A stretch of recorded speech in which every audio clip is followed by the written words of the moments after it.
It's Lucy Litch, and this is Tiny House Conversations.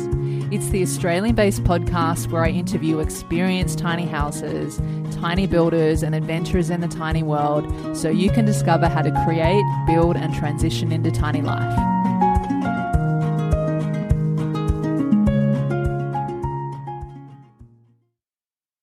So you want to go tiny, but you might be wondering, where can I park my tiny house?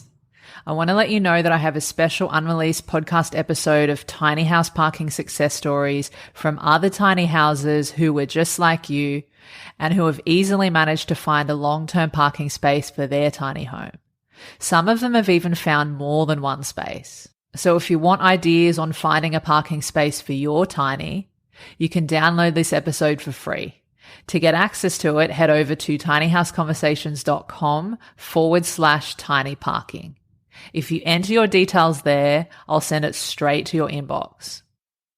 Now let's intro today's episode. Hey, it's Lucy back with another episode of Tiny House Conversations. Today I'm speaking with Jessie Anyan, the Managing Director of King Domes, who are glamping dome specialists based in Sydney. I actually got to see one of their domes at a recent Tiny Homes Expo, and they're just so cool and unique and interesting. So I wanted to bring Jessie on the show to tell you more about them. And in this conversation, we talk about what glamping domes are, what they're made from, how long they last, how to care for them and all that kind of thing. The multi-purpose uses for King Domes models. We also talked about what the deal is with domes and council regulations, how you can connect with water, power, sewage, and off-grid solutions with these domes. And perhaps my favorite part of the conversation, we talked about playing our part in land conservation, contributing to the wider community and a better world for all, and so much more. You'll really get to feel and hear Jessie's passion and heart-centered mission when it comes to what he's doing out there with King Domes. It's not just a glamping dome business. It's so much more than that. And I can't wait for you to hear it. So with all that being said, on to this tiny house conversation with Jessie. Jessie, welcome to Tiny House Conversations, and thank you so much for being here with me today. No worries at all, Lucy. I feel very pleased to be here. It's exciting times. Definitely exciting to have you. And now, Jessie, you run an Eco-Accommodation structure business where you have these glamping domes of sorts, and your business is called King Domes. And what I'd love is to hear a bit more about your background, how you came to create King Domes, and then secondly, for anyone that's not familiar, can you maybe describe what these kinds of domes are? No worries at all. We'll start with the second part of that question. Basically, King Domes specializes in different styles of primarily glamping accommodation domes, but that's not to say that they can only be used for glamping accommodation. The domes themselves, they're completely transportable. They vary in size. They have quite an extensive accessory list that comes with them. They're very versatile, very durable. Going into where we started with King Domes, funny enough, I had taken my partner for her 21st birthday to a glamping accommodation for the weekend. Not gonna say what the type of structure it was, but absolutely loved the experience that we had with them. But I wasn't too impressed with the structure itself. It was very flimsy to a point where I felt like if heavy enough wind came along, it would fall on top of us. But absolutely loved the idea of glamping and fell in love with the concept from there. I've always had a thing for nature in the past, and I'll get into that a little bit later as to the different reasons why I built King Domes. But I've always wanted to run something in my life, and I've always wanted to make some form of a positive impact, especially on the natural world, because this world is the only world that we have, and I think it's our duty, our responsibility as human beings to maintain not just the status quo, but maintain the vitality and the life of the natural world, both in animals and in nature itself. So doing a lot of research into the current market that Australia has, there are very few selections when it comes to glamping. Glamping in in a general sense in Australia is still very much in its infancy stage. And so I thought, well, this is my opportunity here. So I did a lot of research into the international market. Gosh, the list that I think I had about 15 different types of structures that I was very interested in. Even to the point where I've always wanted to do like an American style school bus, train carriages, tiny homes, log cabins, bell tents, safari tents, all these different sort of structures. But then I fell across geodesic dome structures and did a lot of research into the pros and cons of them. And after that sort of research, I basically went, well, value for money, the bang for your buck, you just cannot beat domes in general. Basically, they're very strong, they're very sturdy, they're very spacious. You don't need any interior walls to hold the roof up. So basically, you just start with a shell and you just let your imagination flow with how you want to deck it out, basically. Did a lot of research into the Australian standards, the national construction codes, the building codes, all these different various headaches, basically, as well regulated that the Australian government is and the state governments are. And then obviously, as we'll go into, which everyone who's familiar with the tiny homes industry is well aware of, even local councils can be quite a headache. They are there for a reason, which is great. Well, I won't get into that too much at this stage. Just pretty much put all the time, effort, and research into building this company. And the name King Domes just came from an epiphany, basically. I was just sitting there one morning, sitting at my dining table, I had a tea in front of me, and I was just thinking, oh my gosh, I've done all this research. I know this is exactly what I want to do. I want to make change in this world using this business model, but what am I going to call it? And then I was just running through all different scenarios, and then bang, King Domes hit me. But it was from a king, like kingdom, not King Dome. So kingdom, king of his kingdom. And then bang, King Domes came to my head, and we've been going hard ever since. Going into the background, in my young life, I've had many different occupations. I've done many sort of blue collar jobs. I've managed a couple of restaurants in the eastern suburbs of Sydney. I've been a table games dealer at the casino, removalist. I've tried plumbing, electrical work, personal training even. So I can't really say that my background experiences have really molded me into King Domes today too much. It has given me a bit of a know-how into getting onto the tools sort of thing. But for the general part of it, I think that was just my life experience and working out what I don't want to do so that I could find something that I do want to do. King Domes has been 4 years in the planning. We're now coming up to about 18 months operational, live to the public. And we're growing, and we're growing at such an exponential rate. And it's great because I battle constantly with, which I'll get into a bit later, but battling with the fact that I don't want to just be a business. I don't want to just be a company. I don't want to just be here to make money. I want to be here to make an impact on this world. And sometimes I have to catch myself and say, well, in order to get to that stage, you have to grow this company. Doing what I can to get get not just King Domes' name out there, but the whole off-grid, frugal living, cheaper alternative forms, unconventional forms of living, and also making an impact on preserving the natural landscape while also making money. Because as much as people love to say that money is the root of all evil, unfortunately, it very much is the case that that this is how this modern society works. Is evolved around money.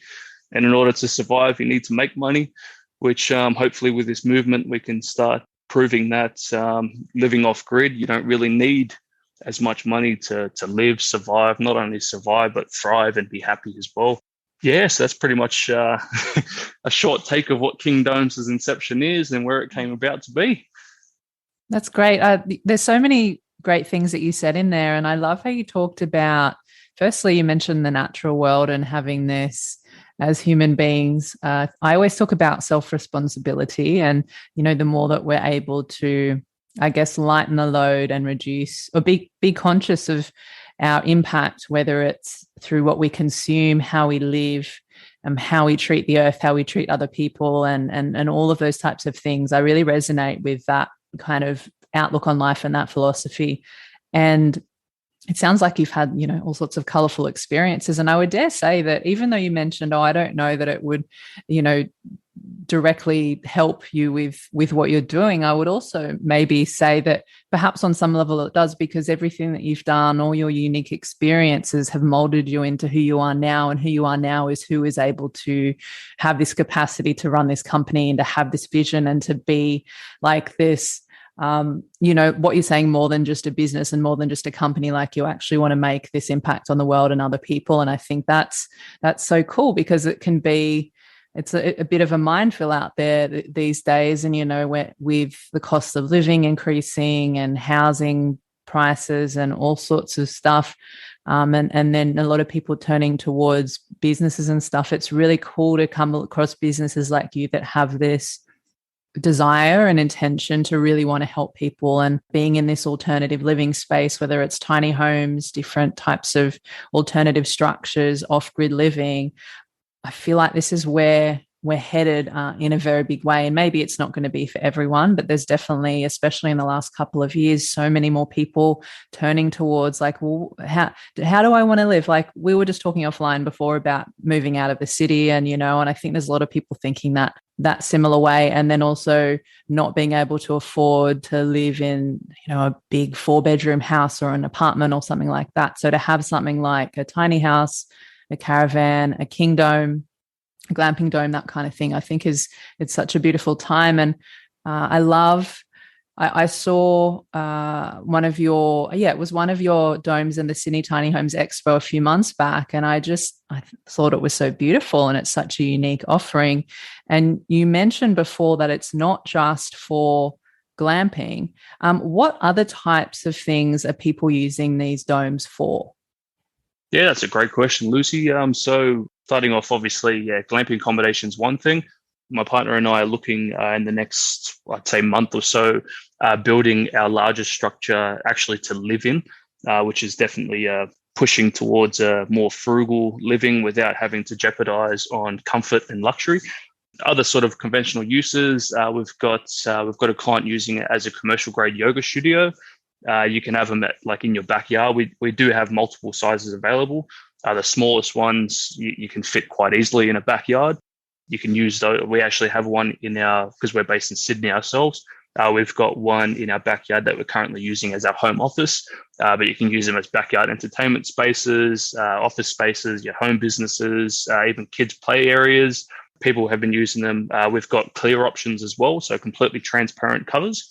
People use those either as greenhouses for cafe sort of seating, spa rooms, meditation spaces, hobby rooms, home gyms. Basically, because you have such a large space inside. Just to give an example, our 10-meter dome, which is the largest of our king domes range, we can actually go larger if people want to go. That just goes into a custom route, because of the joys of what a dome is you're basically just expanding what currently is on offer. But just to give an example of our 10-meter dome, your area, the floor space there, you're looking at 78.5 square meters of floor space, 5 meters roof height, with the ability you can put mezzanines or loft spaces inside, which obviously increases that floor space as well. And just in sheer volume, you're looking at over 260 cubic meters of floor space.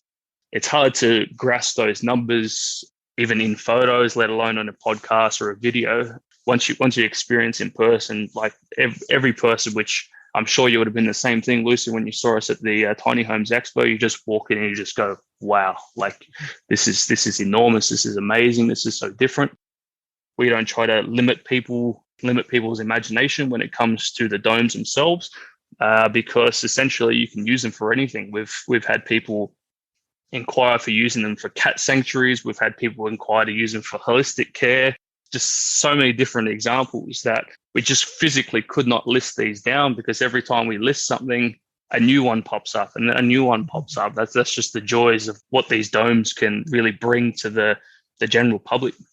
Yeah, and I guess maybe it takes away from having to maybe before you would have to go and hire a space, and continually pay rent on a space if you wanted to have somewhere to do whatever it might be that you're doing, whether it's for your job or a hobby or you're seeing clients or yoga. And now you're kind of giving that, these domes open that option for, I guess, self-sufficiency in a way in that respect too. And I'm curious, so just from like the physical structural features standpoint, so what kinds of materials are the domes made from, and how long do they typically last? Yep. So the materials that we use, we'll start with the framing itself. Yeah. So the framing is a powder coated steel. Depends on what size that you're going for. It varies on the gauge of steel and the diameter of the steel beams themselves. But they're all powder coated steel. Then to put the frame together, we use all different styles of hardware, usually galvanized bolts, nuts, washers, those sort of things. Some of the sections just for the aesthetics of it, and typically because they're more exposed to the water, there are stainless steel hardware pieces as well. And then for the cover itself, you're looking at PVC fabric. We're looking over time, because I'm well aware, unfortunately, that PVC has a lot of pros and cons, and PVC in terms of its durability, that's pretty much the only part of the dome that pretty much degrades over time, as with any sort of plastic in the sun, especially the Australian climate with such a variable climate situation that's in this country. You're looking at such a wide range of the life expectancy. We give about 8 to 15 years for that cover. But the good thing about the domes is that you can simply replace the cover. So you pull this cover off, put a new one on, and then you're good to go for that same time frame. When it comes to all the accessories, the biggest ones to note are the insulation and the curtains that come with our domes as well.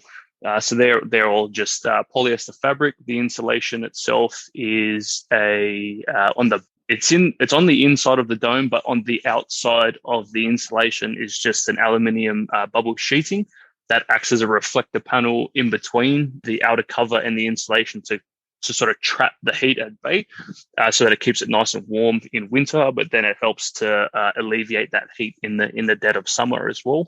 Yeah, so 8 to 15 years. That the structure itself, because it's powder coated steel, that should just last indefinitely, basically. That's not to say on like really coastal areas there could be potential with anybody who does live right on the water. They're well aware of the fact that they have to clean glass every 2 days just to maintain it, and doesn't matter if it's powder coated steel or if it's aluminium.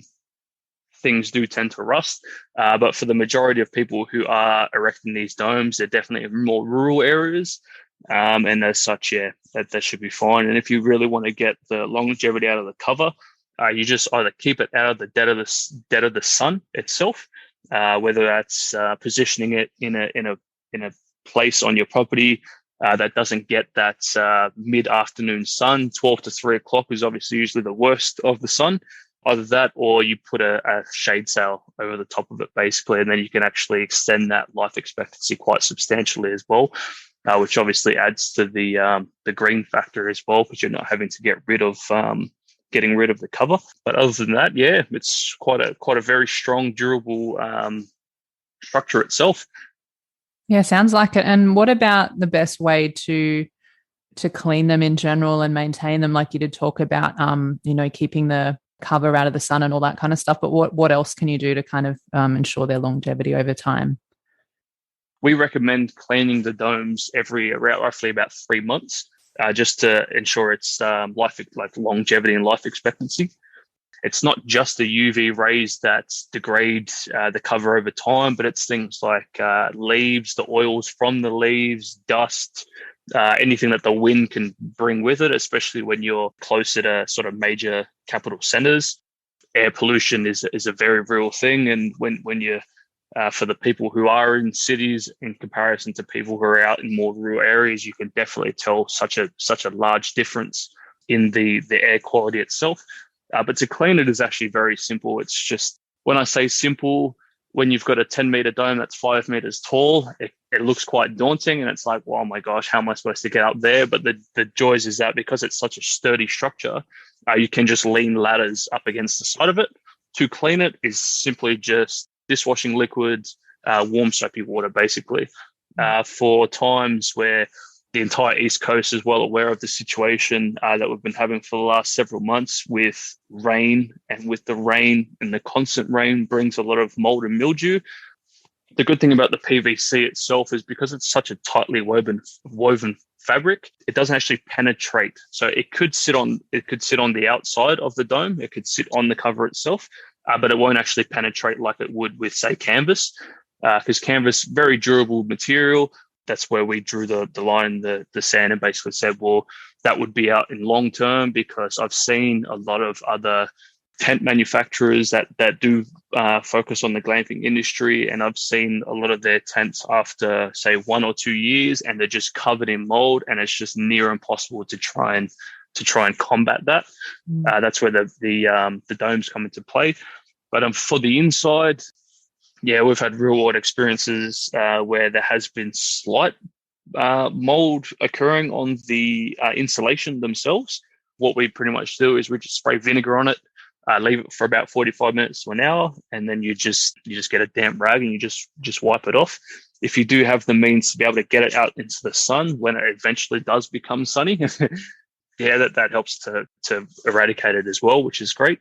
But other than that, the curtains themselves, depending on which size of dome you're going for, you can either fit them into a conventional washing machine. We just recommend putting on a nice gentle cycle and then just letting them air dry, or you'd have to take it more to a dry cleaner, because our 10-meter dome curtains, for example, even our 8-meter dome curtains are, I think, 4.5, 5 meters tall. So it's they're grand, which you must have seen at the expo themselves, but they are absolutely gorgeous. But trying to shove that into a washing machine can be quite an arduous task.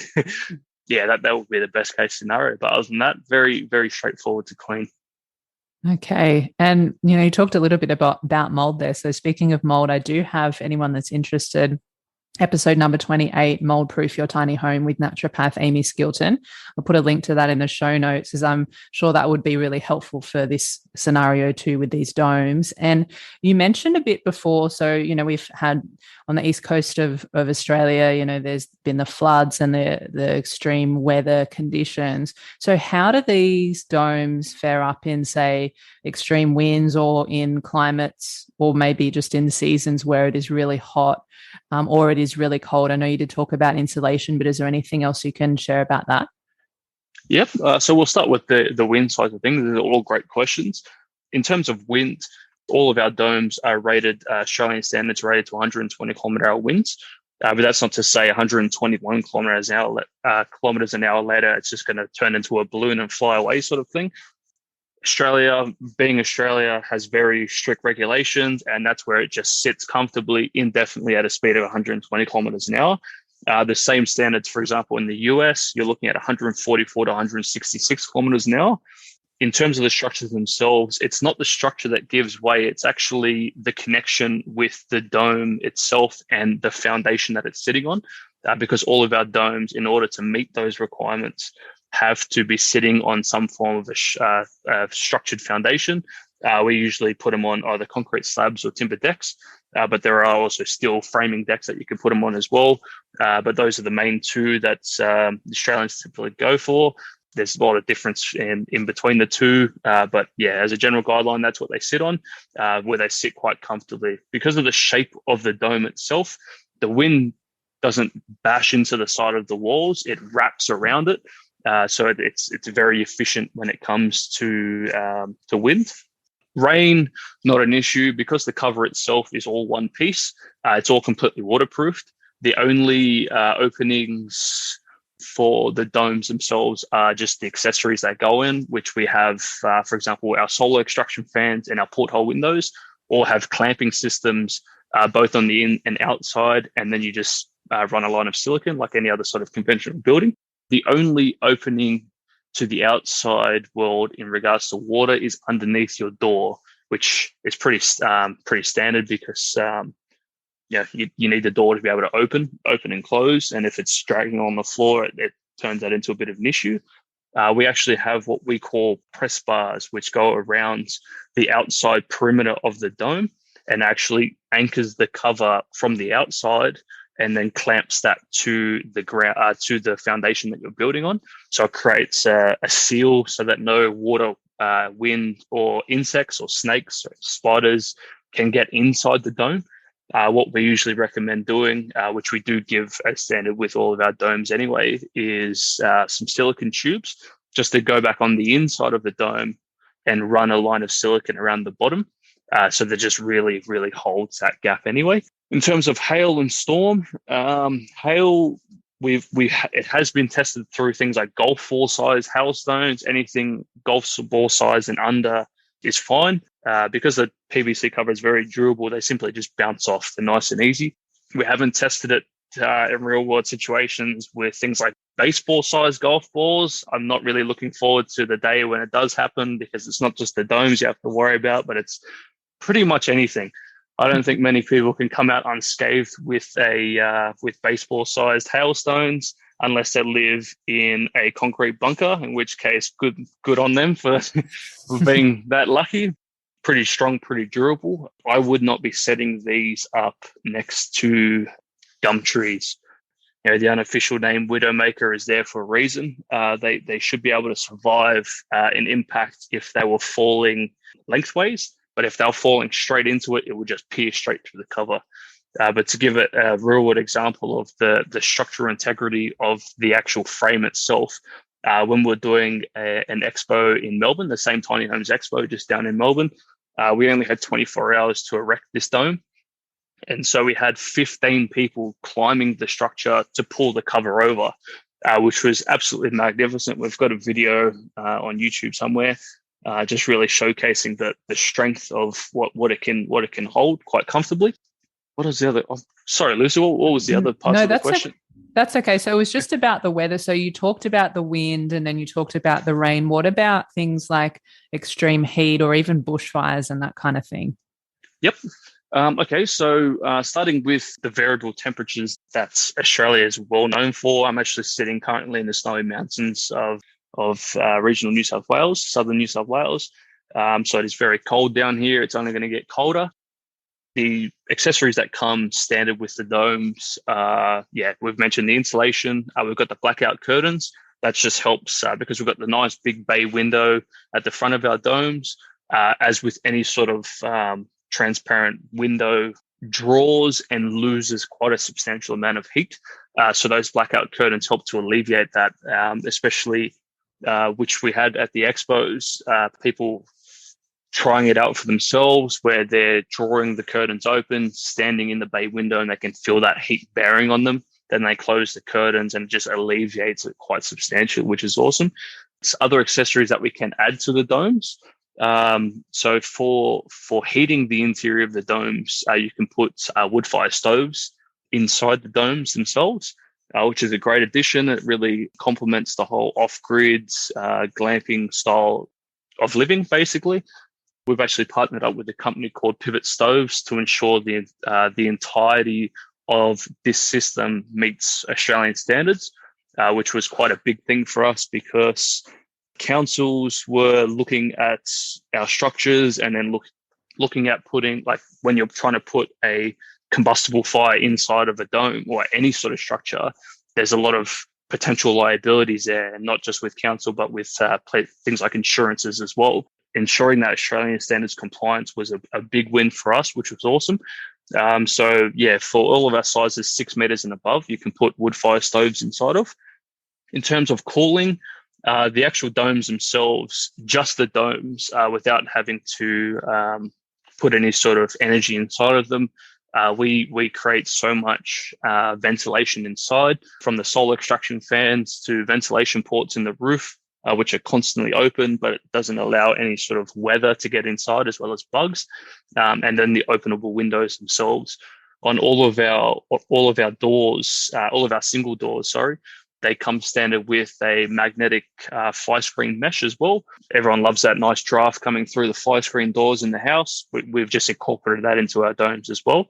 It's for those who have the luxury of affording solar panels, batteries capable of powering air conditioning systems. Split system AC units are great additions to the domes as well. I'm not going to sugarcoat it. Anything over 32, 33 degrees onwards can get quite warm in there. What the killer of the inside of the domes is more so stagnant air. So as long as you have either external air, or you have air conditioning, or you even have fans just helping to push the air around the dome to let the hot air escape, which is why we have so much ventilation in the roof itself. And with the high roof heights as well, it's a lot more bearable when you're standing when you're down on the ground, as opposed to up in the ceiling sides of things. Yeah, we've definitely thought about the huge variables that Australia is, from far north Queensland down to where I am in the Snowy Mountains, down to Tasmania as well. We definitely cater for all seasons in the same dome. So, we already talked about some of the different purposes that people are using or can use these domes for, and I'm wondering, how can they be connected to mains power, water, and sewage if necessary? The short answer is absolutely. Like any sort of conventional dwelling, any sort of house, garage, sheds, granny flats, all your services, whether you're both on or off grid, will simply run through the floor. How you design the interior of your dome is entirely up to you, but I'll use the example of living accommodation. In this particular example, you would have your kitchens, bathrooms, bedrooms, lounge rooms. All of these would need to be powered both with electricity. They'll need to be connected with water, and they'll also need to be obviously some form of water. What's the word I'm looking for? Like grey water or something like that. All your grey and black water systems as well. Yeah. Those are all fed through the ground. In terms of the service connections inside the dome, you're simply just running these through your interior walls. So the good thing about the domes is that if you're building interior walls, they don't have to be structural, like load-bearing walls. So the walls are actually very straightforward to put together. Nice and easy. You just feed your services straight through those walls, and then you just have your connections coming out of those walls. It's typically like a conventional house. So that's very straightforward, that one. Okay. And then you did say as well about solar panels and batteries and stuff like that. So obviously people can go off grid, and then I'm assuming as well, they can go off grid with power. I'm assuming composting toilets and those types of things that people are wanting to manage their black water that way. That's also, that should be okay. Or what would you say about that? Oh, of course. So there's two routes that people can go in terms of building our domes. So as I mentioned earlier, they do have to be built on foundations in order to meet, especially the wind rating. That's the biggest part of it.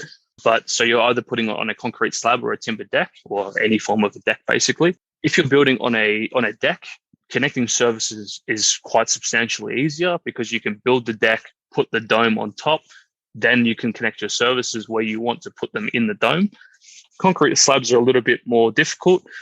With anyone who's in the building industry, they can understand this completely, that you definitely have to make sure that your floor plan for your dome is quite literally set in stone, basically, because the services will have to go in first. You don't have to connect the services, but the service, all the plumbing, the conduits, everything that needs to be in place where the interior walls are going to go.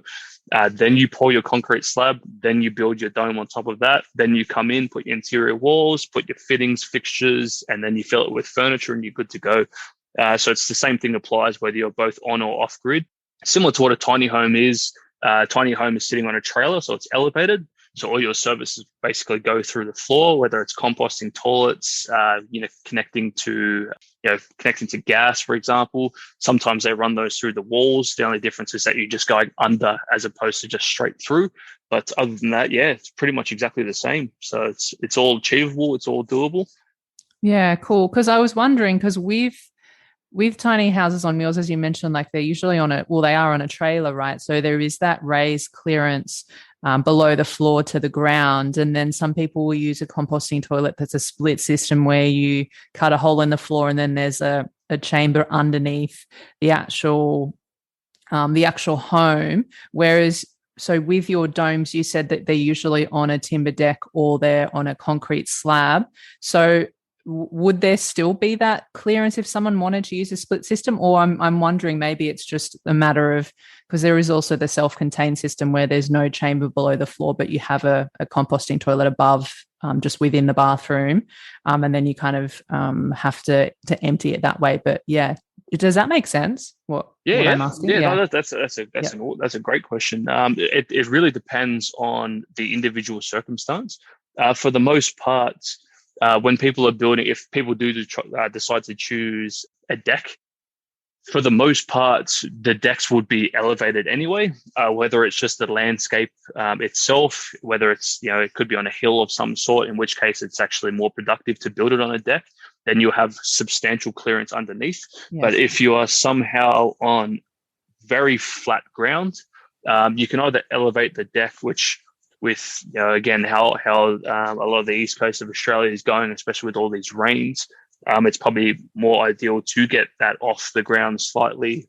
You have that ground clearance. It's easy to connect the services. I think that's pretty much it. I was going to say a third one because it sounded nice and flowy, but that's pretty much it, really. But in terms of a concrete slab, like I mentioned before, like with a conventional house, a concrete slab should never be built on an angle. So if you aren't on a flat surface, that would need to be excavated out or built up accordingly. And that's where the services will have to go into. So when it comes to things like which will go mainly off grid, because that's what most of the people listening to this will be going through.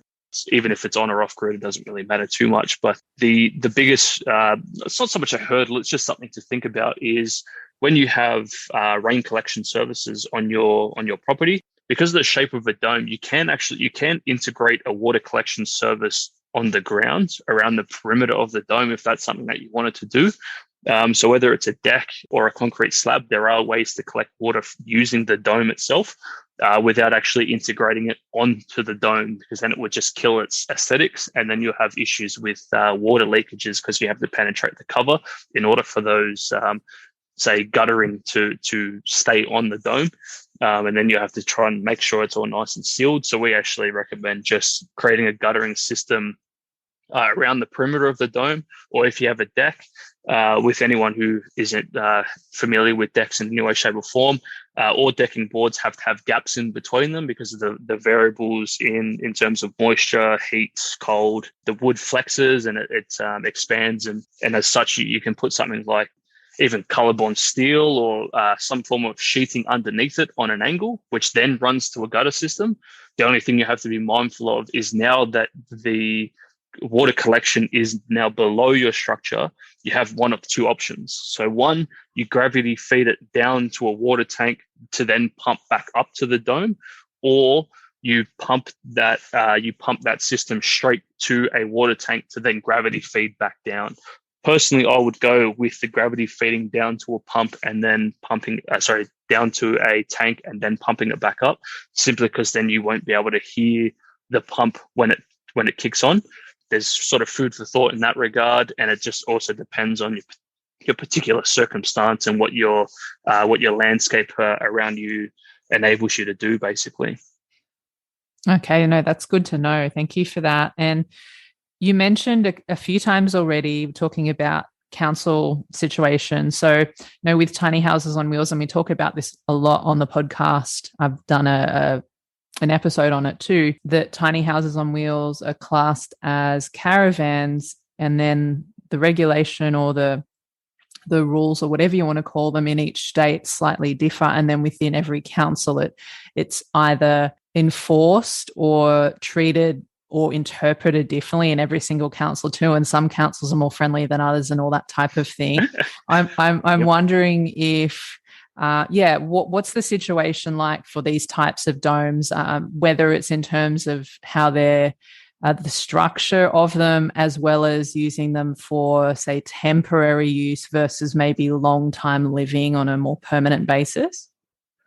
You can't take my words as gospel. I'm going to give it more on a general advice. Obviously, as you've mentioned, every state legislation is different. Every council is different. So this is just going to be from general advice.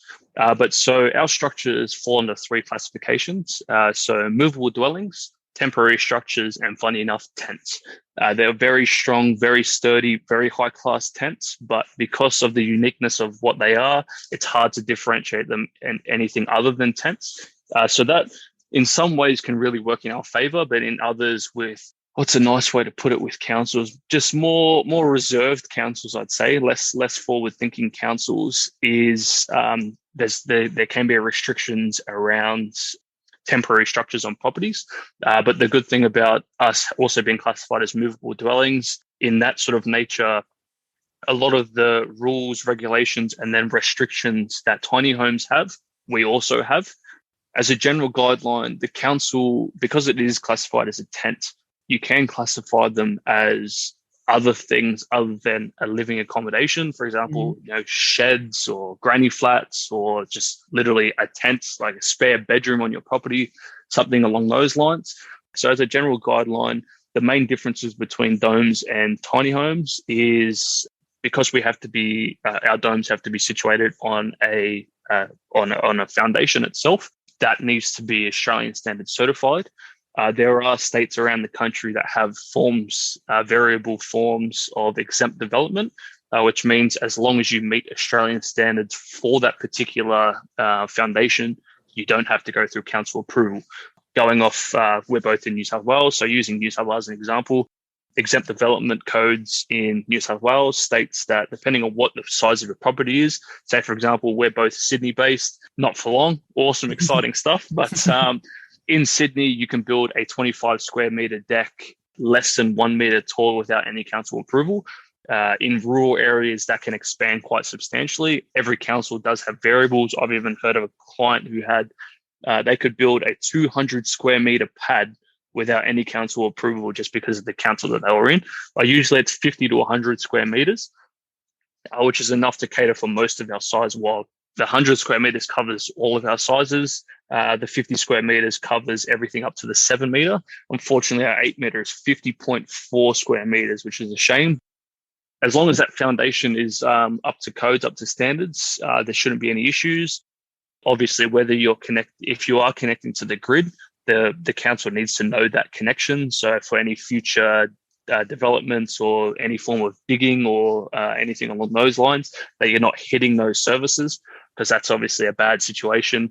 If you hit a water main, then the whole street has to shut down, and a lot of people get affected by those. And it's actually very costly to get people out there to fix those. If you're off grid though, as you mentioned before, we can do so grey and black water systems need to be accounted for. One thing I do like about the regulations is that you aren't allowed to simply just dump it into the ground because it damages the environment, obviously. So there has to be provisions in place, similar to an off-grid tiny home anyway. They need to figure out their ways of their grey and black water systems. If you get things like, as you mentioned before, things like composting toilets, that really helps to eliminate the black water, because black water is definitely the most tedious process of getting it past council, because again, they just don't want you dumping it straight into the ground. But other than that, there are obviously general sort of restrictions like the zoning of your land. Typically, if you're on a rural property, most rural classifications allow for B&Bs, ecotourism resorts. Some of them are caravan parks as well, which if you really wanted to get into it, because our structures are classified as movable dwellings, they do fall under the same sort of guidelines as caravans, and in which case, again, tiny homes, which works well in our favor. Like I've heard of some councils that even have height restrictions, there's size restrictions, anything obviously bushfire prone areas. Like even a lot of tiny homes can't even match it. But unfortunately, with our structures, even though our covers are fire retardant, they're not fireproof. They're not fire resistant. If someone's having a barbecue or something, or having a fire, and then an amber falls on the cover, it's not going to engulf in flames, thankfully, but it will just melt a hole, but it won't spread that flame. If a bushfire comes through, you don't really want to be in there. It'll give you enough time to basically get out. If you have enough warning, you can pack the whole thing down, depending on what size you've got.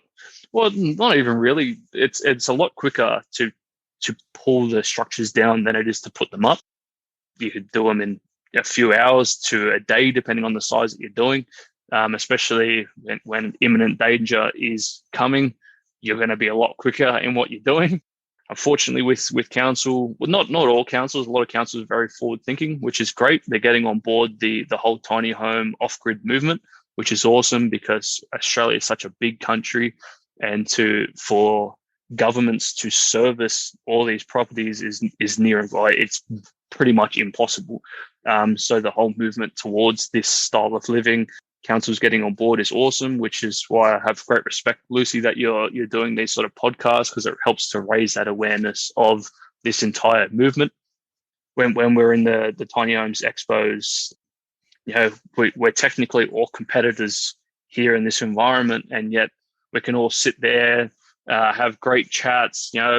People order food. We have beers or something along those lines, and we're just having a great time. And usually everyone comes into the domes because they're obviously massive structures, so you can fit plenty of people inside of them. But it's just such a great community, and I just can't wait for the local and state governments to slowly start getting more and more on board to make this more of a mainstream thing, because it's just such an easier way. Depends on how you define easier, but it's such a more simplistic style of living, I definitely say, which is my opinion. Everyone's each to their own, but I can't wait to finally have my own parcel of land that I can call home, and grow my own food and catch my own water, and just I don't have to pay bills and all that sort of stuff, which I'm sure most of the people who are listening to this are imagining the same sort of thing. So we're all getting there, guys. It's a long process. Anything to do with the government is definitely a long process, but once we get there, it'll be blissful. That's for sure. It does sound like a very similar situation to tiny homes on wheels. And as you say, these conversations like we're having, and even the tiny homes expos that you've been, I think, to most of them, and I've attended as well, that this is how we make alternative ways of living and these alternative structures more accessible and more known to more people. And if anyone wants to listen to the episode on tiny house regulations, I'll put a link to in the show notes. So that was with Elle Payton, episode number 21, because I guess it would be very similar to these domes as well, as you've talked about today, Jessie. And I think that, just with everything that is happening with housing, with people looking more towards a simplified way of living and wanting to be on the land, wanting to be closer to nature and slow life down and all of that, that councils are going to have to get on board. They're going to have to catch up in some way. And, we are already seeing that, obviously not maybe nearly enough, but let's see what happens in the coming weeks, months, years. And you've already mentioned a few times today that, so you've got different size dome models. I think you said you have a 10-meter, 8 and 7. Correct me if I'm wrong, but are you able to just tell us a little bit more about each of the models and any features, colors? You talked about accessories and maybe even the base price ranges too. Yep. So we have it's essentially it's a template range. We just call it the King Dome range. So that's basically, so we have 6 sizes in that template range. That ranges, so 4, 5, 6, 7, 8, and 10. We missed 9 because there's not too many, like an 8 to a 10 meter. There's a substantial size difference. I think it's 26 square meters of floor space different. But going into a 9 is sort of unnecessary because you'd either pick the 8 or the 10. All of them come with, which the number of accessories will change depending on the size, obviously, because a bigger size will be able to have more accessories. But they all come with standard with obviously the frame, the cover.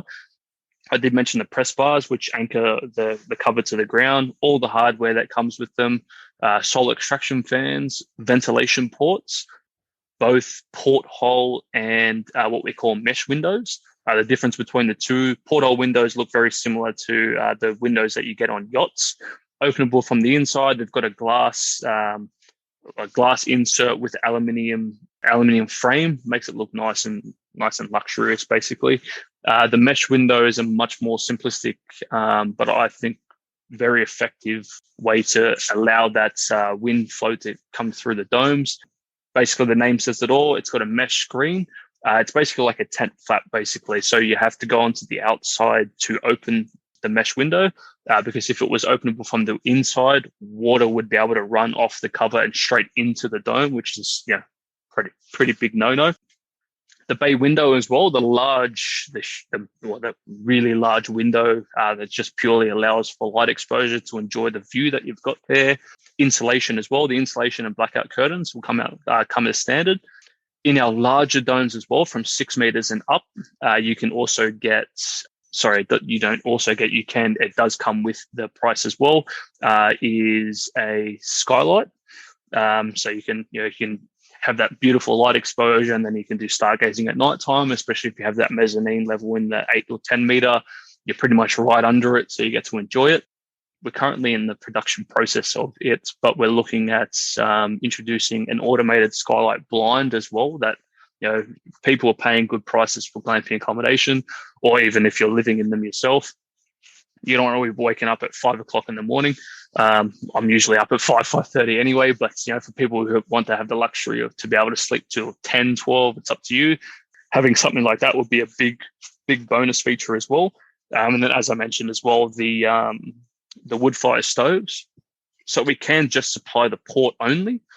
We don't provide them as standard in this Kingdome range, simply because we service the entirety of the country. Places like Far North Queensland or Northern Territory wouldn't really be interested in having a wood fire stove. They're pretty used to the heat. Adding to that would just be a bit of a negative impact. But that one there is a $500 option.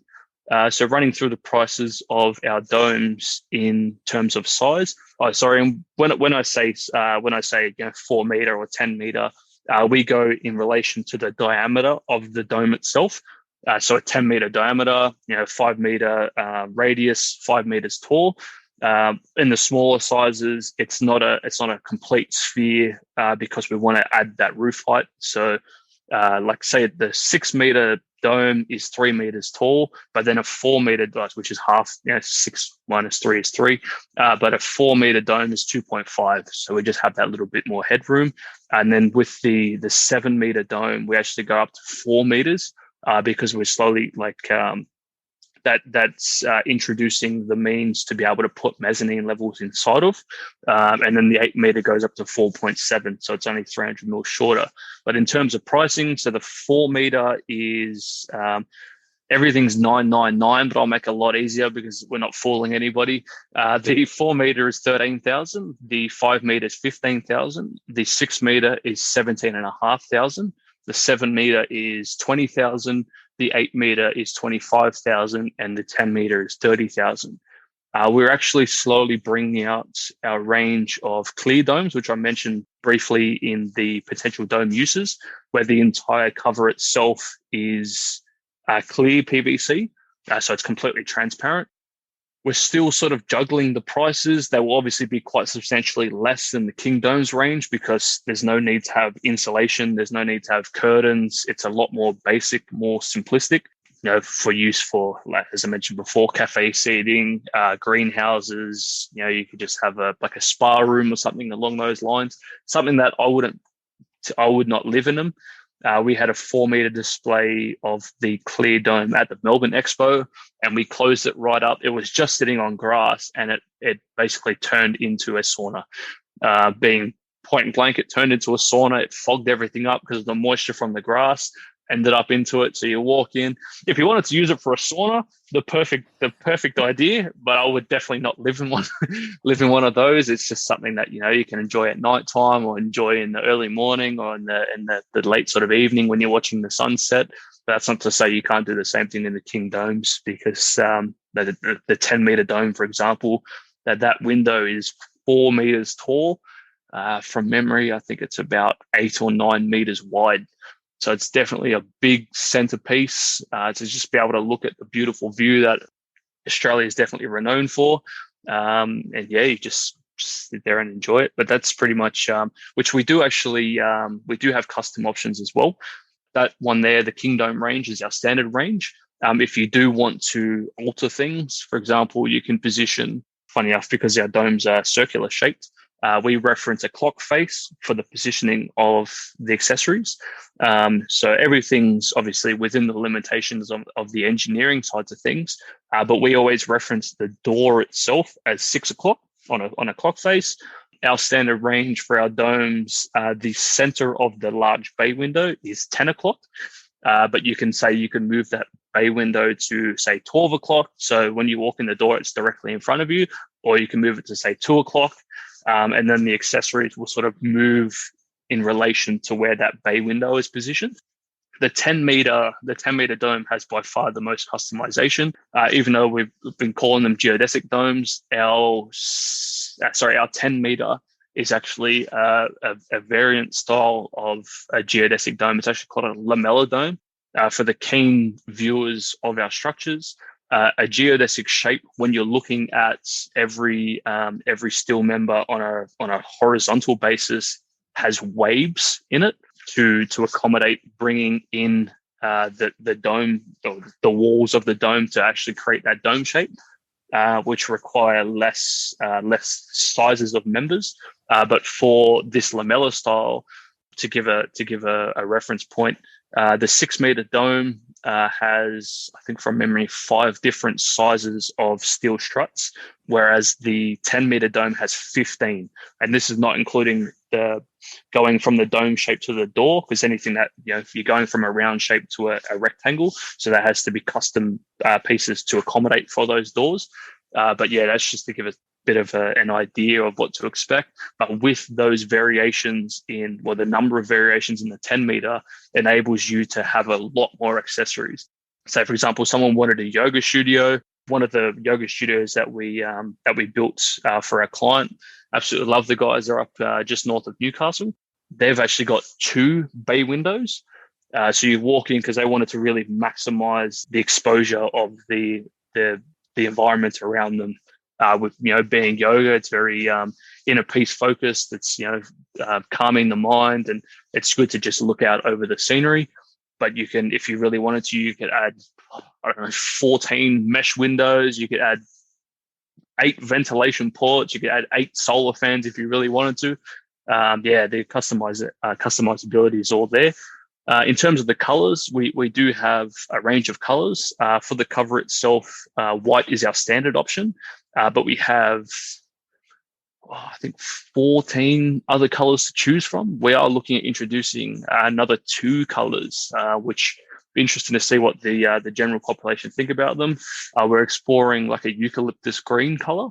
Pretty much most tin sheds, most water tanks, most any sort of outdoor style of dwelling or building is in this color. So it's like, well, I think the Australian eye is pretty keen on this color, so we may as well try and introduce it. So we're looking into that at the moment. We're trying to pick the right eucalyptus, and then maybe another form of a brown, just to really blend in with the natural landscape. Because we do have like a nice sand beige, which works really well. We've got photos of those. Then we've got greys. But if you really want to stand out, we've got definitely the primary colors, like just a bright red, bright yellow, bright blue, bright green. No one has taken us up on that offer yet, but the offer is there. And in terms of the insulation and the curtains as well, those colors are interchangeable. I think at least 7 different colors for each of those as well. Yeah, just to really customize your interior layout to suit you, to suit the design that you want to go for, whether it's modernistic, rustic, simplistic, or it's entirely up to you. Basically, that's why we like to just let the imagination flow with our clients, which is why we don't want to restrict them too much on how they want to lay out their domes. So yeah, that option's there. The custom option, there is consulting fees, and then fees on what the accessories are. Separate to the King Dome's range price. With the King Dome's price, that's pretty much it, plus delivery. But with the custom option, you can go to town with what you want to do. There's a lot of consulting that goes into place to make sure that it's viable. It's not going to jeopardize any sort of structural integrity, both for the frame and the cover. Yeah, the option's there. If you want to go that route, just reach out to us directly, and we can work it out from there. Wow, so many options. It makes me really want one. And I'm kind of thinking, like, as you're talking, maybe one day when I have my own piece of land, I'd love to have one of these domes on there for sure for multi purposes. Being a yoga teacher as well, and sound healings and all sorts of things would be really cool in there. I know a friend that's down on the South Coast that does that kind of stuff in a dome.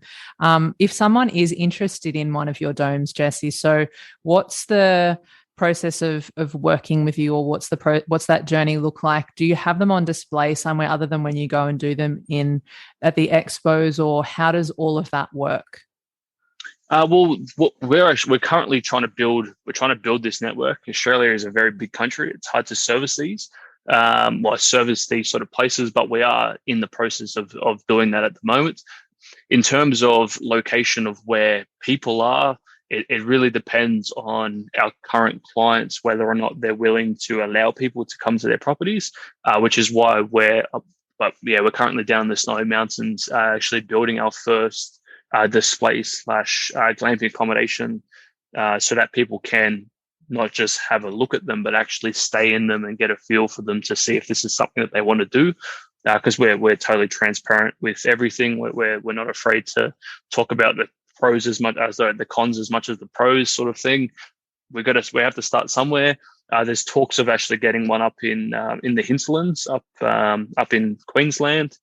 Yeah, we're just building that network base, nice and slow. Like I said, we've only been in business now. I think it's pretty much 18 months now.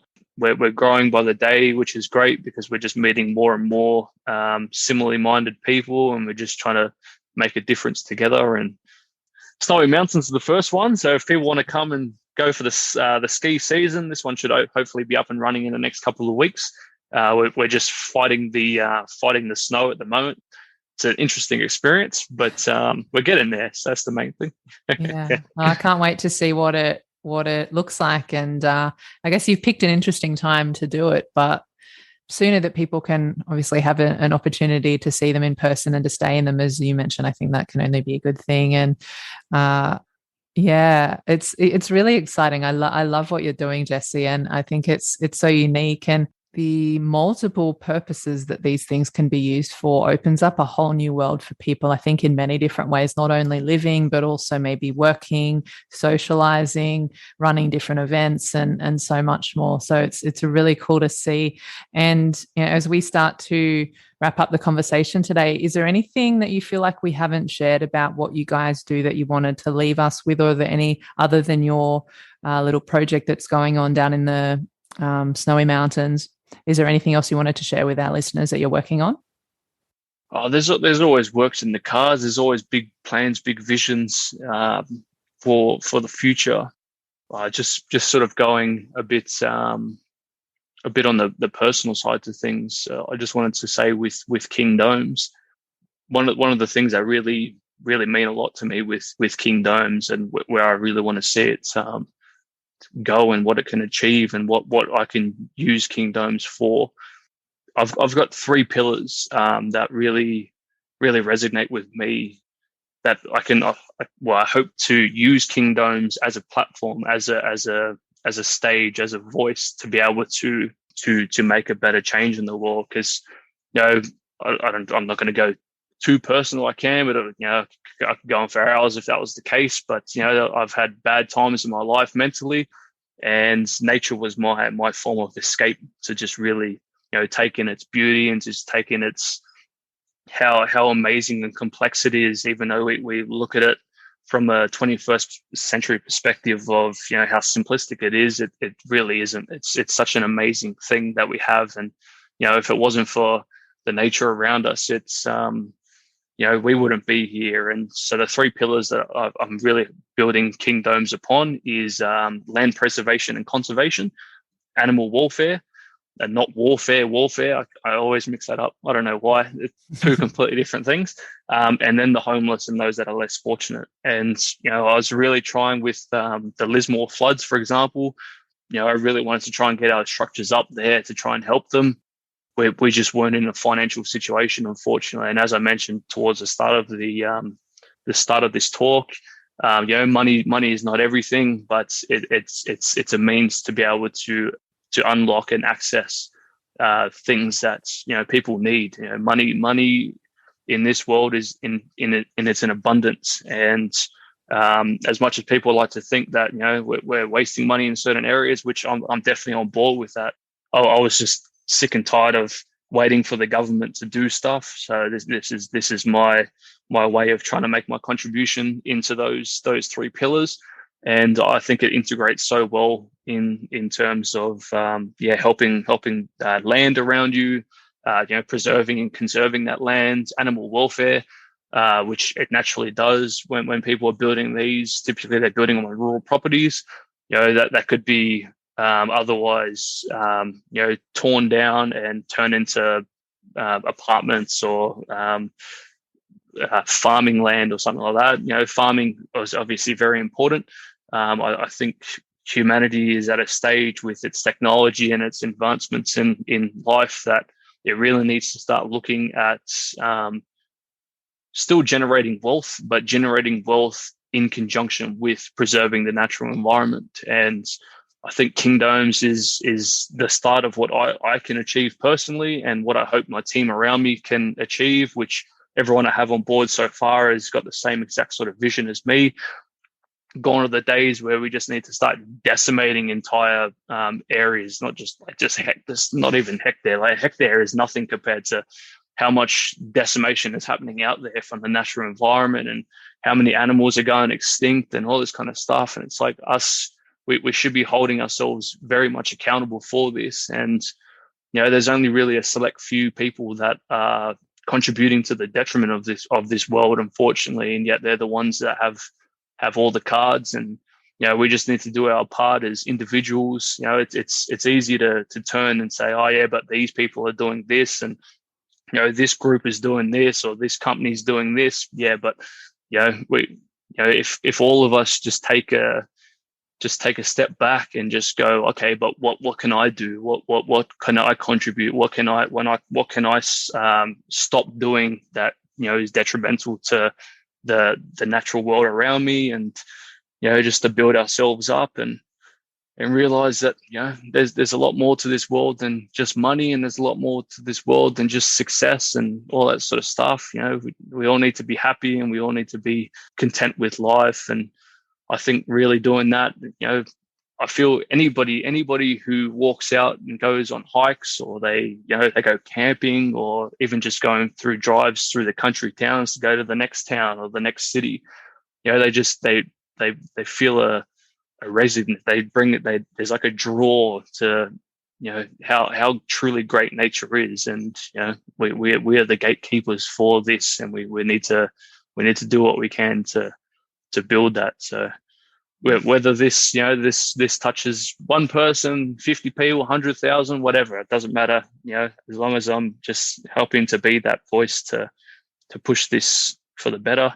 Because like I look at places like Singapore as an example. Singapore, it's got a larger population than the entirety of Australia, and yet its space is virtually non-existent.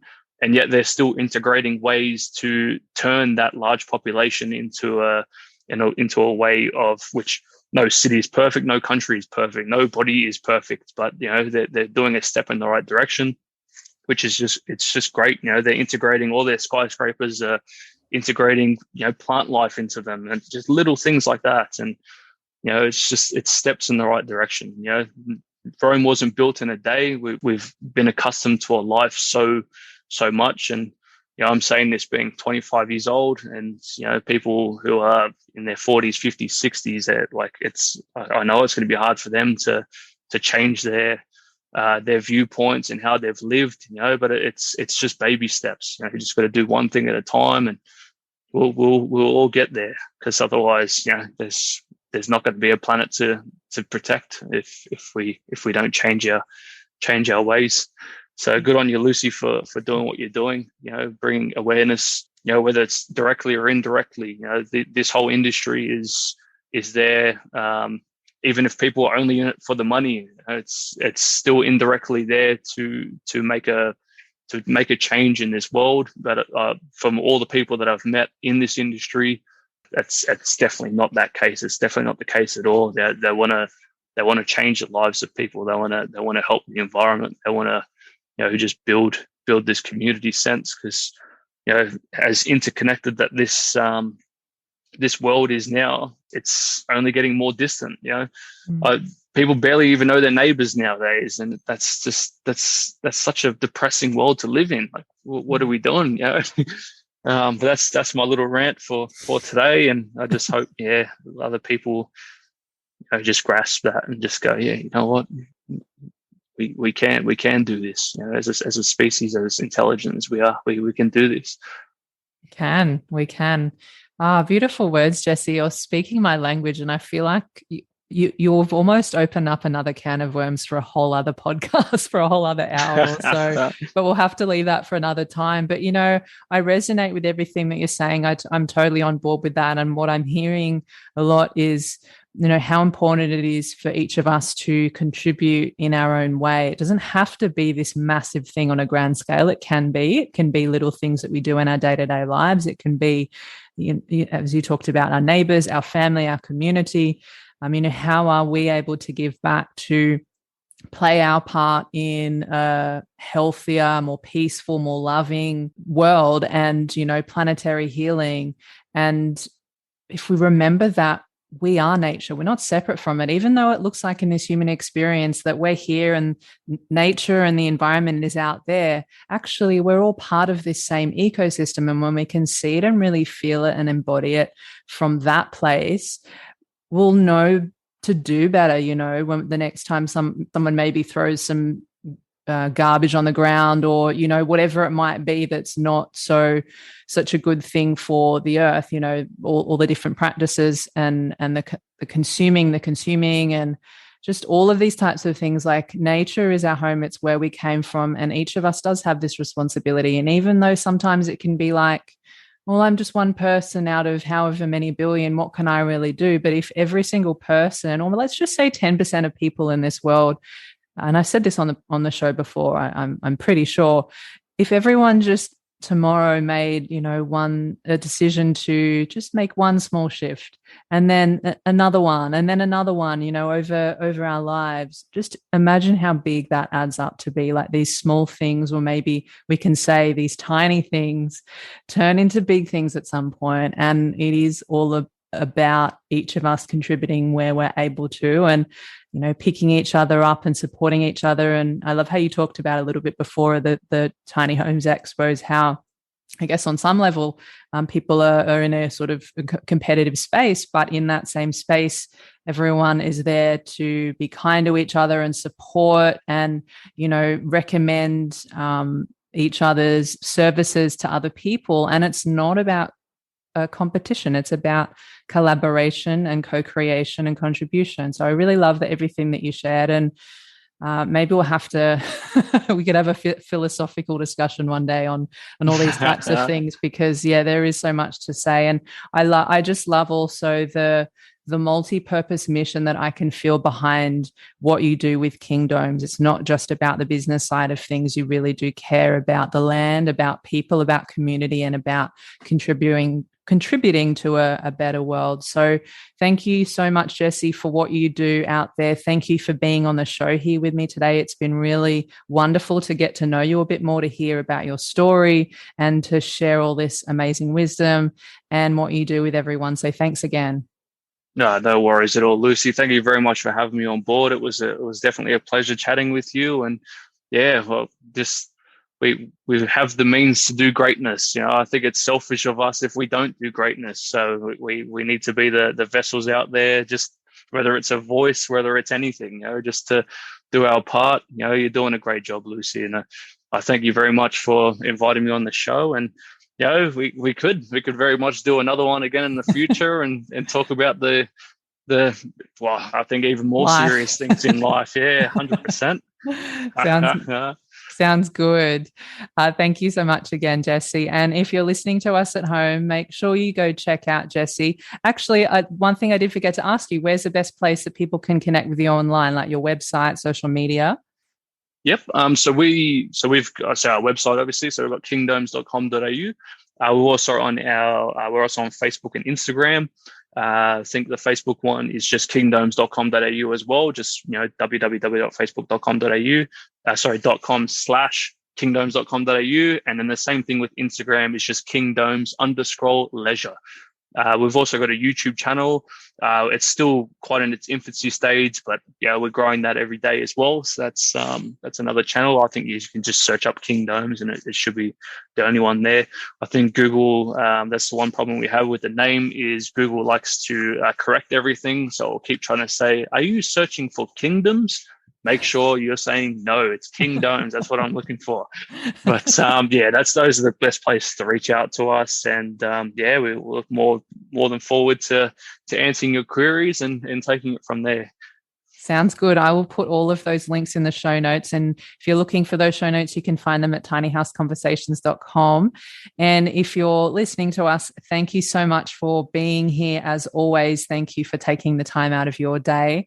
Make sure you stay tuned every Thursday for new Tiny House Conversations. And I'll see you next week. Thanks again for listening. And if you enjoyed the conversation today, you found it valuable and you want to support the podcast, the best way you can do that is to share the love. That way I can keep bringing you more tiny house conversations to help you on your own tiny journey. So here are 3 ways that you can support the podcast. Number 1, if you have a friend or family member that you feel would benefit from hearing these conversations, feel free to share it with them, email them, text them, send them a telegram, do whatever you need to do to share it with them. Number 2, if you hit the subscribe button, you'll know exactly when the next episode is live. And number 3, if you head on over to Apple Podcasts or wherever you're listening to podcasts and leave a 5-star rating and review. Thank you so much in advance. I appreciate you, and I'll see you in the next episode.